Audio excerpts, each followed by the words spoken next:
Hello everyone, and thanks for watching Edupedia World videos.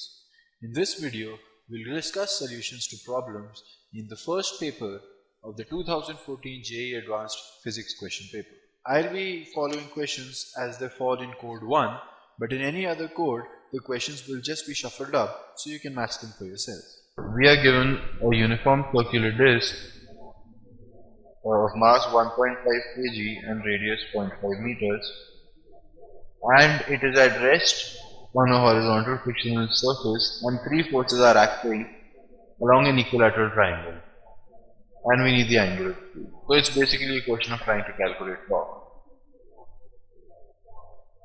So this is our disc of radius r and mass m, and three forces are acting along an equilateral triangle like this. So the three forces will have the same torque by symmetry. We just need to calculate any one torque and we can get all three.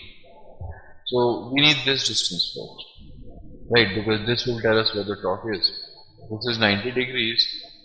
This, if this total is 60 degrees, this is 30 degrees. So this distance, let's call it small r, is equal to r sine 30 is equal to r by 2. And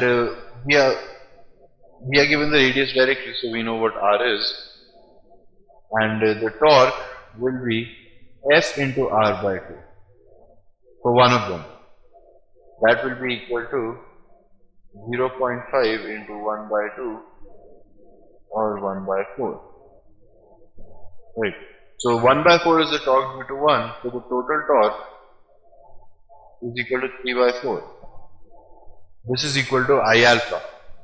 I is 3 by 2, this is mr square by 2. So 1 by 2 into 1 by 2 into 1 by 2 whole square, mr square by 2 into alpha. So what is alpha? 2 and 3 cancel. Alpha comes out to be 2. And if alpha is 2, 1 second after applying the force, so this is all constant, so v is equal to u plus at or omega is equal to 0 plus alpha t. So 1 second afterwards, the omega will also be 2. Straightforward question, all you needed to do was calculate the torque. Thank you.